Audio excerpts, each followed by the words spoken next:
¿Qué tal? Yo soy Michelle Chaín y esto es lo de hoy en temas económicos. Y la verdad no es porque estemos escasos de temas económicos en México o en Puebla, pero me parece que esta semana es importante hacer un poco un cambio de sentido en esta cápsula. Y es que la semana pasada se anunciaron ya de manera formal quiénes son los ganadores del Premio Nobel en Economía 2020.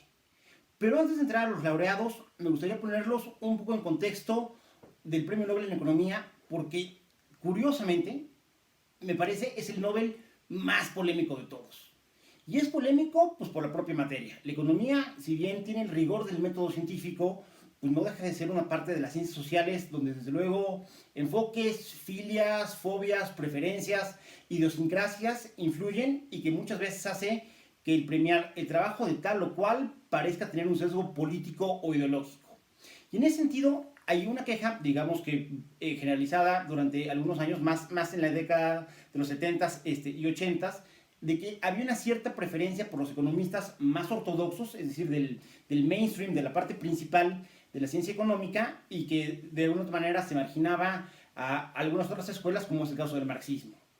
Eso, digamos que podría estar un poco en discusión. Lo que sí es un hecho es que el premio Nobel en economía es polémico desde su origen.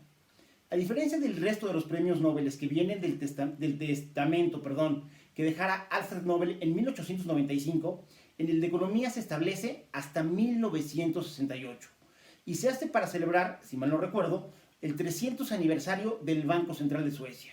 En ese sentido, el nombre adecuado del premio es el Premio en Ciencias Económicas del Banco de Suecia en memoria de Alfred Nobel. Es decir, es una manera por parte del banco de conmemorar a este benefactor de la humanidad de nacionalidad sueca, pero también a los economistas del mundo. Pero la polémica, insisto, ha sido parte de este premio.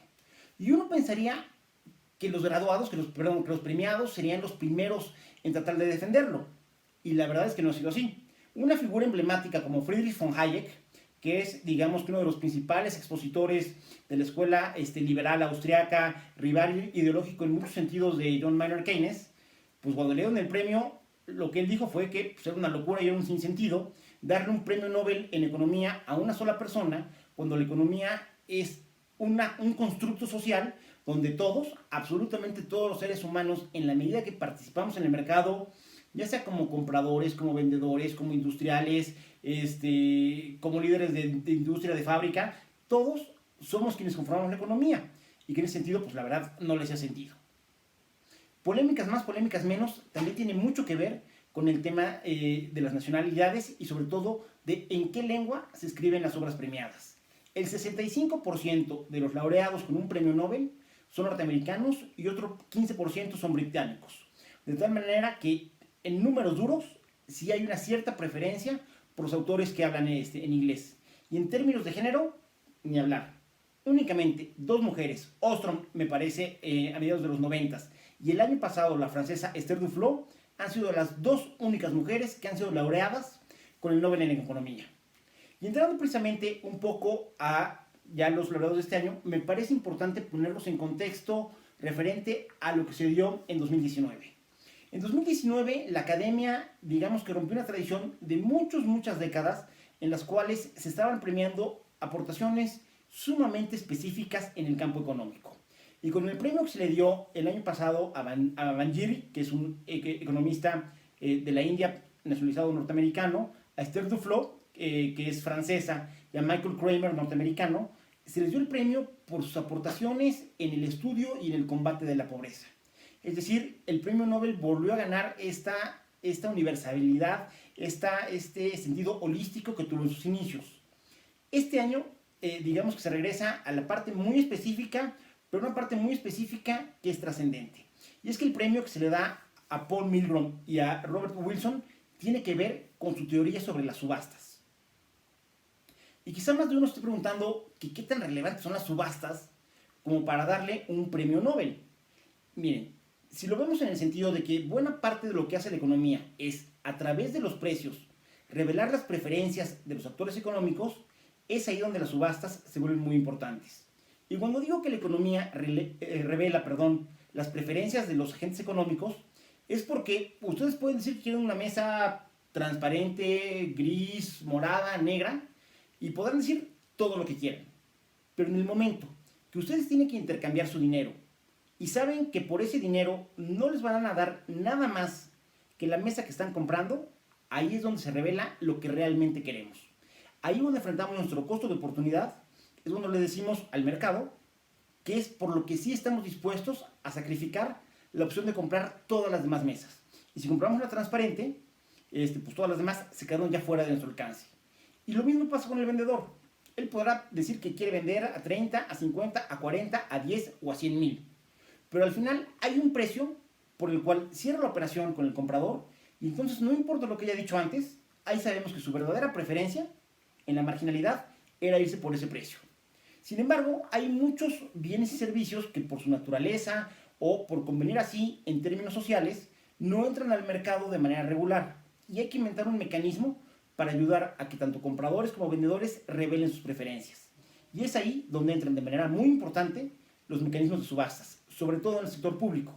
Porque al final del día, cuando tú estás haciendo una licitación para colocar un cierto contrato y que alguien te surta, pues en realidad son temas que funcionan cuasi o como si fueran subastas. Y en ese sentido, lo que hacen los dos laureados de este año, tanto Milgram como Wilson, es generar una teoría propia y consistente del tema de las subastas, que además tiene la gran virtud de poder trascender su parte teórica y encontrar aplicaciones prácticas. De hecho, a partir de los años 90, el gobierno de los Estados Unidos ocupa las teorías y las recomendaciones de estos dos economistas para poder generar muchas de las subastas más complicadas, como son las del espacio de telecomunicaciones, ya sea radiofónico o televisivo, entre los diferentes pujantes que hay en el mercado. De tal manera que esto permite a la sociedad, no nada más al que compra, sino a la sociedad, poder maximizar su utilidad vendiendo al precio marginalmente más bajo que estaban dispuestos a pagar los compradores y logrando además hacerlo en un precio que es sostenible en la operación, en beneficio, insisto, de la mayor parte de la población que se beneficia de estos servicios de telecomunicaciones. En el caso de México, si bien hemos avanzado en los últimos años en romper esas cajas negras que durante mucho tiempo fue la actividad gubernamental, y cuando hablo de cajas negras es este sentido figurado en el cual el ciudadano no sabe lo que está pasando dentro del gobierno, no sabe cómo se distribuyen los recursos, y por un momento pareciera olvidar que el gobierno existe única y exclusivamente gracias a que él le aporta dinero vía los impuestos y que el gobierno lo que tiene que hacer es bien administrar los recursos que nosotros como ciudadanos le damos con nuestros pagos de contribuciones e impuestos. En ese sentido, la verdad es que a diferencia de lo que muchas personas esperaban con la llegada del presidente López Obrador y la autonombrada 4T al gobierno, el tema de la transparencia no necesariamente ha mejorado. Si comparamos el último año de la administración del presidente Peña Nieto con el primer año de la administración del presidente López Obrador, vemos que el número de contratos que se han adjudicado de manera directa, es decir, sin que haya un mecanismo tipo subasta donde se concurse de manera abierta a ver quién es el mejor postor para que sea el proveedor de ese bien o servicio, eran el 80% de los contratos. Es decir, 8 de cada 10 contratos se daban de manera discrecional. Y si esto lo revisamos a través de montos, de cada 100 pesos, con el presidente Peña Nieto en su último año, 35 pesos se asignaban de manera discrecional a través de adjudicaciones directas. Y en el caso del primer año del presidente López Obrador, este porcentaje sube al 39%. Es decir, digamos que un poquito más del gasto público se está haciendo de manera discrecional sin que haya un mecanismo de concurso abierto por medio del cual nosotros como ciudadanos podamos garantizar y podamos cerciorarnos de que el gasto se hizo en el mejor postor y al mejor precio. Y una de las características de las economías mejor manejadas y de los países más desarrollados es precisamente la transparencia, que además de un tema económico, a mí me parece un tema de justicia. Al final, y vuelvo a decirlo, el gobierno no hace otra cosa que administrar los recursos que nosotros como ciudadanos le damos. Yo soy Michel Chaín y esto es lo de hoy en temas económicos.